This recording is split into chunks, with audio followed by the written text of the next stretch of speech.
Filipinos light up the room. I got so inspired with that idea. And then that's when I started making this all Filipino collection. And then people just really went, thank you Lord, they went crazy.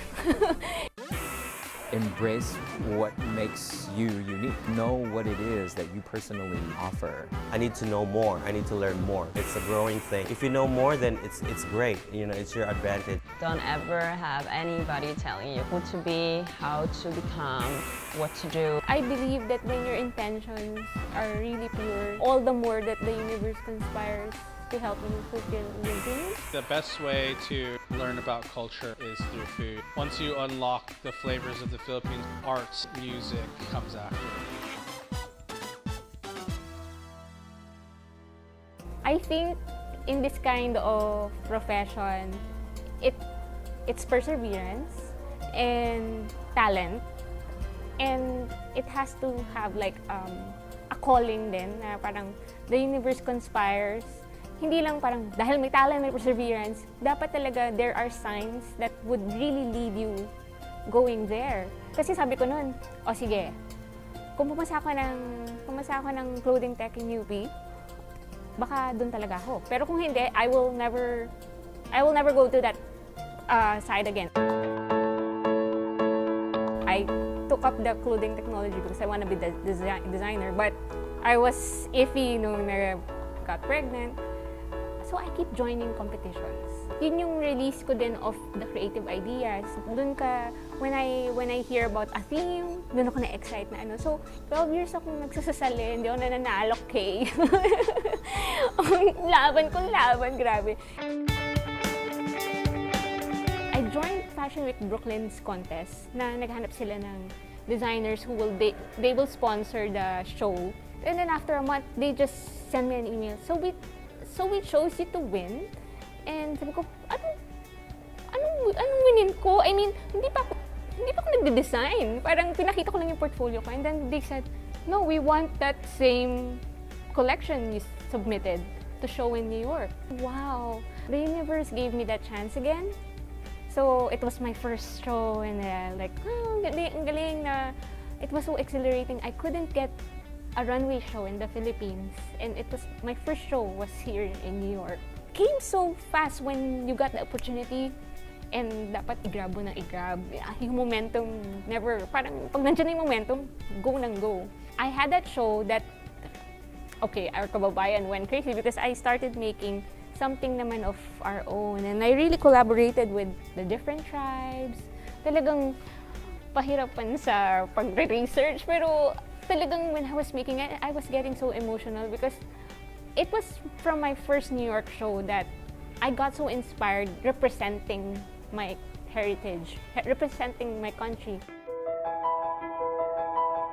God has a perfect timing na when you're in the bottom, ang hirap maniwala na ganun. And I think that's also okay. You have to go through the baba para mas ma-appreciate mo yung pag nasa taas ka na.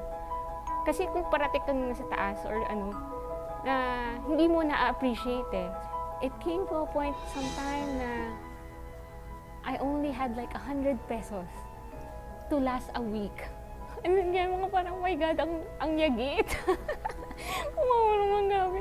Tapos, my son was only 3 years old. Ang ginawa ko yata with 100 pesos, I bought a tasty bread to last us na a week.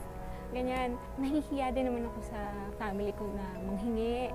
Kasi parang unconventional na nung mga pinagagawa ko. Parang pinilit kong lumipat ng school. Tapos nabuntis ako ng hindi planado. Ganyan. Ang hirap na mag-fold and humingi. Yung una kong mga racket were costume designing on TV shows. Parang binenta ko yung soul ko sa pagtatrabaho, ganyan. Kasi parang 24 hours na taping and like, I don't get to see my son. O nakikita ko na lang siya Sunday. Tapos Sunday pa matutulog lang ako. But I had to swallow that kailangan kong magtiis. Because I was thinking I have to pay for my rent. Parang another taping, another sweldo is for my son's baon. I would always go back to those humbling times. So you can appreciate what you have. I I want to wear Filipiniana, pero yung available sa market is always so constricting.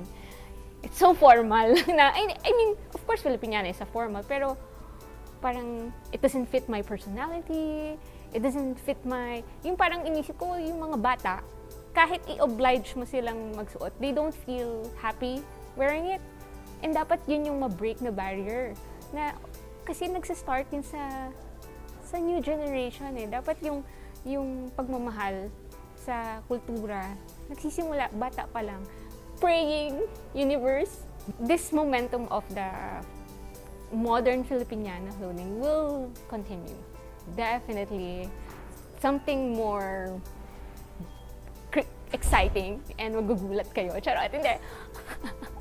And also, like, since nandito na ako sa New York, this was really my dream. I want to put on the Filipino, the heritage flavor with the global skills and taste na, you know, like I want to merge that kind of formula na I think may potential naman. Nakakatuwa lalo na whenever non-Filipinos come up and they would wear the terno, nakakakilig.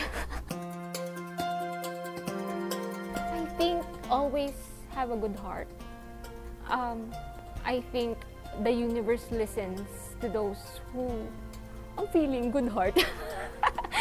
Feeling good heart daw ako. Hindi, pero I believe that when your intentions are really pure, all the more that the universe conspires to help you fulfill your dreams. Have faith. Listen to your mentors.